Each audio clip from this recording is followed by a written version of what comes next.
Hey everybody, BeyondDrewTV here. Welcome back to the channel and welcome to a devlog update there from Prehistoric Kingdom. So we're going to go ahead and take a look at devlog number 38 for April of 2021, and this looks to be a little bit of a, just a quick little update and a little bit of a lead-in for some beta information there as well, so that's very exciting stuff. So let's go ahead and take a look at what we have there. So in this shorter blog post, we'll be covering the usual, what our team's been up to and what the community can expect to see in the future. Most of our work in April was done on the game's back end, so there's not much to visually cover this month there, and there's a nice little picture from Warpath community member. They're still building in the alpha, making these awesome little aviary there, so cool. See, state of development. After pushing our last update to the alpha, our main priority was upgrading our engine version, source control service, and fixing all the lovely issues that can occur as a result of that. Despite the expected and partial setback, a lot of exciting content started production in April. Art highlights include new music, vegetation assets, 3D building sketches, dinosaur sculpting, and extra types of idle animations for the animals, sort of like sniffing and scratching. After part of the ongoing effort to improve on our modular system, the grid is now super reliable. This should address a lot of the problems users experienced in the alpha. Similarly, the backend for material switching and recoloring was rebuilt to allow for the new UI features. Check it out, so let's take a look at that real quick.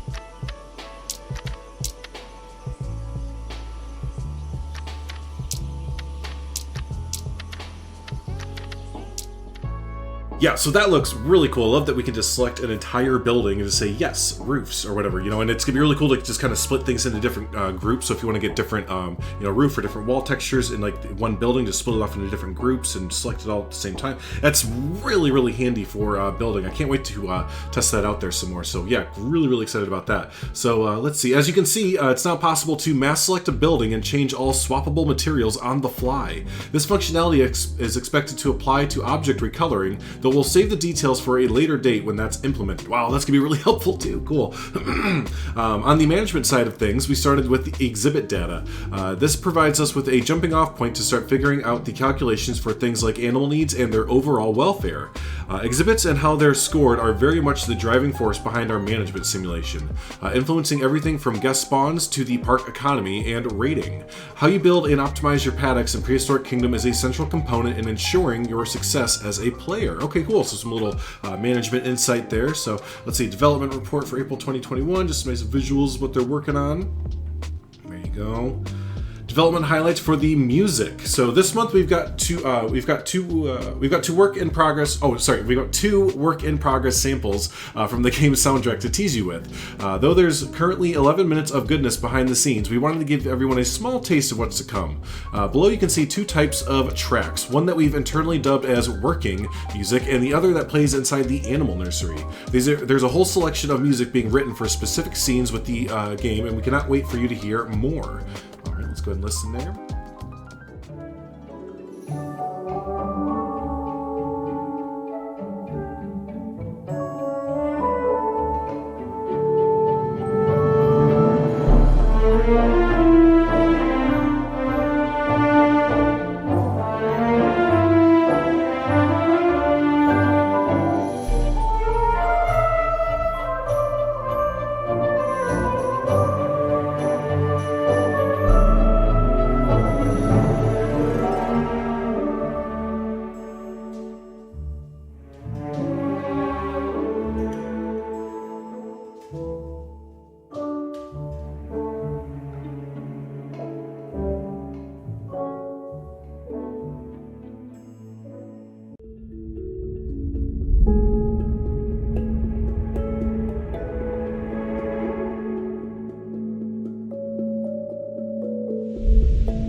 Since we're writing an adaptive music system, what you're hearing is the full mix, just like everything put together.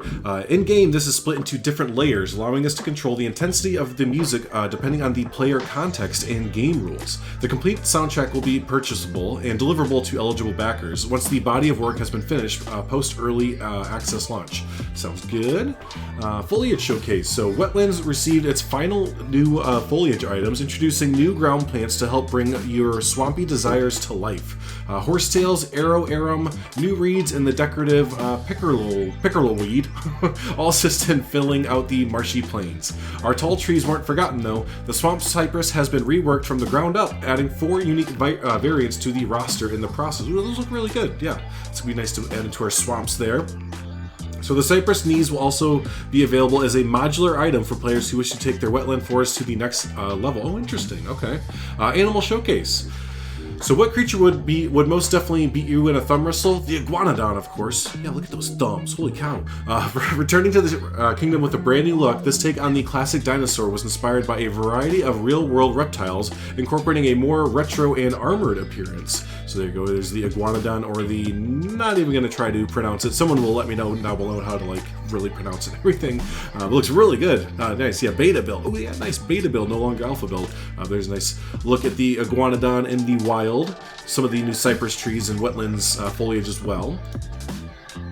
As you can probably guess, we've been experimenting with atmospheric effects as different types of weather too. At this stage, it's something the team are hoping to include in some capacity for beta and or early access. You know, I didn't even think of that or really notice. Yeah, there's nice fog in the background, so they said it to be atmospheric, so it's kind of naturally occurring and stuff, so not really something like a object you place down. Maybe we'll get that in the future, like a particle effect, but this just looks like, again, just naturally occurring weather type patterns or whatever, so that's pretty neat. Eating preview. Before we conclude this month's Devlog, the team would like to briefly showcase the eating animation and temporary Foley sounds for the T-Rex. Details like adding visible chunks of meat are still on our to-do list. That's awesome. But we figured the community would like to see it regardless. Yeah, let's take a look.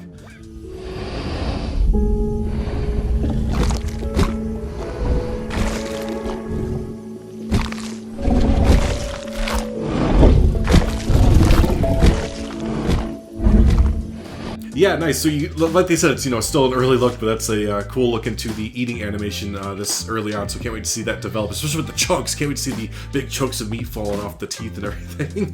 With a seasoned bite like that, the stakes of owning a Tyrannosaur must be pretty high. Dang, if Victor wrote that, like, dang, Vic, that was punny. Way to go. News roundup. So, beta animals confirmed so far. Recently, we confirmed 3 new animal species coming to beta on our official Discord server. The Woolly Mammoth, the, it's a big one, the Pachyrhinosaurus, oh, that felt good, and Torvosaurus will all make an appearance alongside the other creatures found in Alpha. There are a few more announcements to be made regarding the beta roster, so stay tuned for future updates. So yeah, there's 3 confirmed ones. The Woolly Mammoth, that sounds awesome. I think I'm going to go right for that. That's going to be the first animal that I totally build for there. I don't know, maybe I'll look up this Pachyrhinosaurus and... is this what it is right there? I don't know. Either way, no. Either way, the Woolly Mammoth sounds awesome to build for there. So here's some more beta build work in progress shots up close there. So which one is this? Is this the Pachyrhinosaurus? The thing looks wicked. And then here we have, there you go. Looking really good. So, nice. And then we have soon, what's soon? Prehistoric Kingdom Animal Introductions Part 1, narrated by Nigel Marvin. There you go. So Nigel's going to come and introduce some animals there. And there's some nice community showcase type things there. So, look at that. Oh, I remember they shared this on their Twitter account. If you're not following their Twitter or their Discord, they retweet a lot of really, really cool builds and projects currently going on in the alpha and soon to be beta there. So, nice little hotel resort on the ocean there and everything. Let's see. Created by, there's one by Rudy. It almost looked like the I can never remember what this is called, but it almost looked like the animals escaped and the guests were inside the animal paddock that way, but looking good there. So yeah, thank you for reading April's devlog. We would once again like to take time to thank everyone for their support during Alpha. With Beta on the horizon, we hope that the community is looking forward to a wealth of improvements and new content to play with. For more info, will be coming out next month. So awesome, cool, good stuff. And yeah, that goes ahead and wraps up the April devlog. A lot of really cool information about new animals animals coming, the 3 new species and everything, some new foliage as well. I got some new music previews. Really like the music. It's going to sound really, make you feel really epic when building your parks and everything, right? So got that. Got the eating update as well. And then I think, you know, for me as a builder, like this is awesome. The updated material switching, that's going to make building really, really quick and just a lot more streamlined, essentially, right? So cool. But yeah, there you go. That goes ahead and wraps up the April devlog for Prehistoric Kingdom number 38. So hopefully we get a update on when beta is going to be coming out. Hopefully that's very, very soon. But yeah, until then, we will definitely keep our ears to the grindstone, our ears to the ground, and hopefully hear some more news coming up soon. So hey, thanks so much everyone for hanging out for a Prehistoric Kingdom update there. Always do appreciate it. And yeah, until the next update, y'all have a good one there. Thanks so much.